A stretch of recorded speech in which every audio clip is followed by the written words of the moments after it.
Les Lakers se sont fait détruire à Cleveland. Les Lakers sont arrivés en faisant une mascarade de basket. Avec ce retour de LeBron James et de Bronny à Cleveland, et ils ont oublié de jouer au basket. Ils sont tombés sur une équipe des Cavs qui avait le couteau entre les dents. Et ils n'ont pas vu le jour. Je suis dégoûté. Je suis dégoûté, je suis en colère et j'ai peur. Parce que j'ai vu certaines choses au niveau du body language qui ne m'ont pas plu. Bon, on va analyser tout ça. Lakers tout le temps, c'est tout de suite. Step 1, wake up early, gonna rise with the sun.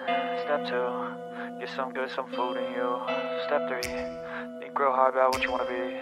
Step 4, everybody just do your thing. Wake up, today's gonna be a good day. Wake up, today's gonna be a good day.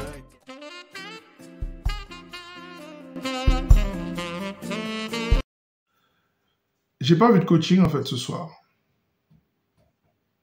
J'ai pas vu de coaching. J'ai pas vu d'adaptation, j'ai pas vu d'ajustement, j'ai pas vu de temps mort pris au bon moment. J'ai vu des gens qui étaient en vacances à Cleveland. Pourtant, c'est pas la Californie. En général, t'as pas envie d'aller passer des vacances à Cleveland. Mais bon, les Lakers sont partis en vacances à Cleveland. Peut-être qu'ils ont été mangés dans la famille de LeBron. Peut-être, je ne sais pas, mais en tout cas, c'était assez pauvre. J'espère que JJ Redick va trouver des solutions avec son coaching staff. Il y a beaucoup de choses à faire. Et puis le front office aussi doit se bouger là, parce que le banc, c'est pas possible. Il n'y a pas de banc en fait aux Lakers. Il n'y a pas de banc. Du coup, toute l'équipe devient médiocre. Médiocre.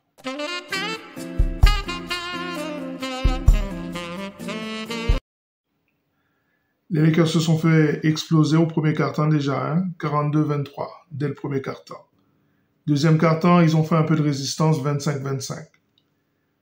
Ensuite, ils ont quand même tenu dans le troisième quart-temps qu'ils ont perdu 32-31. Et puis, 35-31 dans le quatrième quart-temps. Donc, si on regarde bien, la différence a été faite au premier quart-temps. Pourquoi? Eh bien, parce que les Lakers étaient dans l'impossibilité de défendre tant à l'intérieur qu'à l'extérieur. Je n'ai pas compris. En général, on peut faire l'un ou l'autre. Et là, on était incapable de faire les deux. Jarrett Allen a été trop fort pour nous. Donovan Mitchell a été trop fort pour nous. Même quand Garland a pris sa deuxième faute, je me suis dit, ah, ça va aller. Eh bien, l'équipe s'est effondrée. On n'a pas su défendre le tir à 3 points. On n'a pas su prendre des rebonds. Et alors, on a multiplié les pertes de balles. Je pense que j'ai vérifié ici. On a pris un 9-0 qui a cassé tout. Donovan Mitchell a mis 13 points pendant cette période-là. 5 sur 6 au tir, 3 sur 4 à 3 points. Et au premier quart-temps, Cleveland a shooté à plus de 77%. Plus de 77%. Pas au lancer franc, hein. Le tir de plein champ. C'est impossible de battre une équipe dans de telles circonstances. D'autres stats. 6 pertes de balles des Lakers dans le premier quart-temps seulement. Ils ont terminé avec 20 pertes de balles.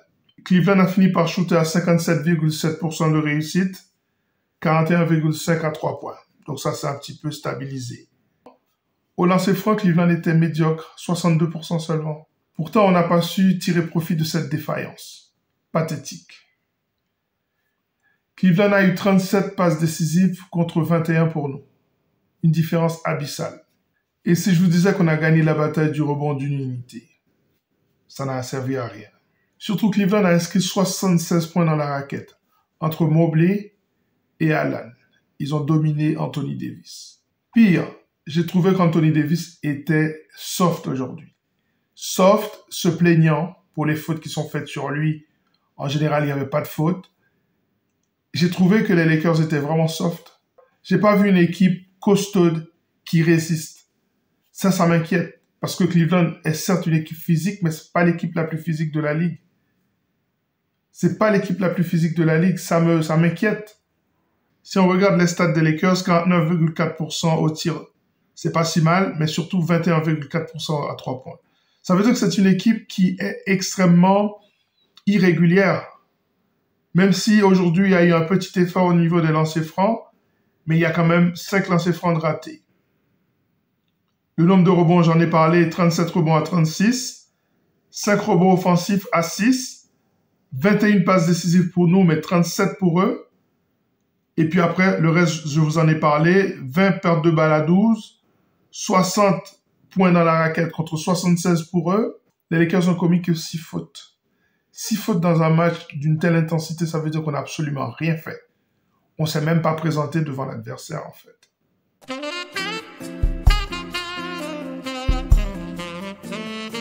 Notre banc a fait un tout petit effort aujourd'hui.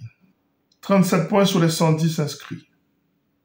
Mais en tout état de cause, il n'y a pas assez de banc. Et j'insiste là-dessus, peut-être que le retour des blessés va apporter un peu de profondeur de banc. Mais on a vu Cam Reddish rentrer aujourd'hui. Et ce gars, il est très brouillon, en fait. Il n'y a pas de QI basket chez lui. Certes, il peut défendre, mais dès qu'il doit attaquer, c'est une aventure. C'est une aventure sans lendemain, en fait. Je suis absolument inquiet. Je ne pensais pas que le banc était aussi faible. Je ne pensais pas que le banc était aussi faible. Et si à ça, on ajoute le fait que physiquement, on n'a pas répondu face à Cleveland, ça m'inquiète profondément. Anthony Davis a fait un double-double, 22 points, 13 rebonds. C'est lui qui a gardé la question du rebond sous contrôle, puisque LeBron n'a pris que 6 rebonds. Dans un match où LeBron ne prend que 6 rebonds, on sent qu'il y a un problème. Hachimura s'est bien battu, mais c'est seulement 5 rebonds. 8 points. Donc c'est le pire match d'Hachimura. Et que dire d'Austin Reeves? Austin Reeves, c'est 5 points, 2 rebonds, 3 passes décisives. Aucun impact sur le match. Et les pertes de balles, en veux-tu, en voilà. D'Angelo Russell, 10 points, 5 passes décisives, 3 rebonds. Un match médiocre. Donc, le 5 de base des Lakers n'a pas répondu, en fait. Il faut aller chercher sur le banc le 3e meilleur marqueur des Lakers, les gars. Et c'est Dalton Knecht avec 18 points. Imaginez-vous que le 3e meilleur marqueur des Lakers sur un match aussi important, c'est un rookie. Où sont les vétérans de cette équipe? Où sont les mecs qui sont payés 20 millions de dollars l'année? Où sont les personnes qu'on a recrutées pour renforcer cette équipe? Gabe Vincent, il a pris 11 millions de dollars aux Lakers. C'est le prix que valait Dennis Schroeder. Vous savez l'amour que je porte pour un gars comme Schroeder. Si tu viens aux Lakers pour remplacer Schroeder, tu as intérêt à être bon. Tu as intérêt à apporter du toughness. Tu as intérêt à apporter de la rigueur, de la défense. Tu as intérêt à jouer du basket costaud. Je comprends pas ce qui est en train de se passer avec ces gars. Il y a des mecs qui prennent 20 millions de dollars l'année et qui sont pas foutus de mettre 7 points par match. C'est incroyable. Et alors, on est incapable de défendre sur le périmètre. Hein. Défendre sur le périmètre, pour nous, c'est une aventure.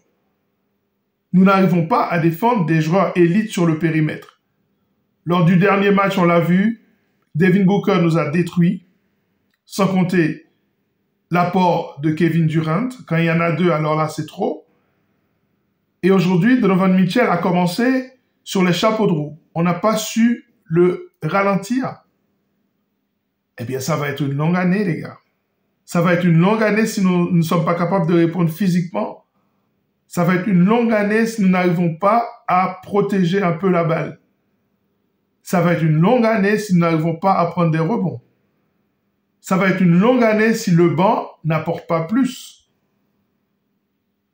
Ça va être une longue année si le coach ne prend pas des temps morts quand il faut. Ça va être une longue année si nos blessés ne reviennent pas. Ça va être une longue année si nous ne faisons pas un trade pour renforcer cette équipe, pour apporter de la profondeur. Vous avez des gars avec des contrats de 20 millions de dollars, vous cassez ces contrats en 2, vous avez 2 joueurs de rotation. Il est important que cette équipe soit un peu plus consistante. Le prochain match, c'est face aux Raptors de Toronto.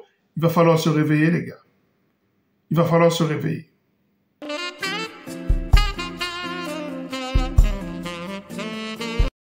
Voilà, c'en est terminé pour cette émission douche froide. Les Lakers qui se sont fait exploser aujourd'hui. Espérons qu'ils vont pouvoir relever la tête dès vendredi face aux Raptors de Toronto. En tout cas, cette équipe a des problèmes. Beaucoup de problèmes. Allez, prenez soin de vous. Ciao.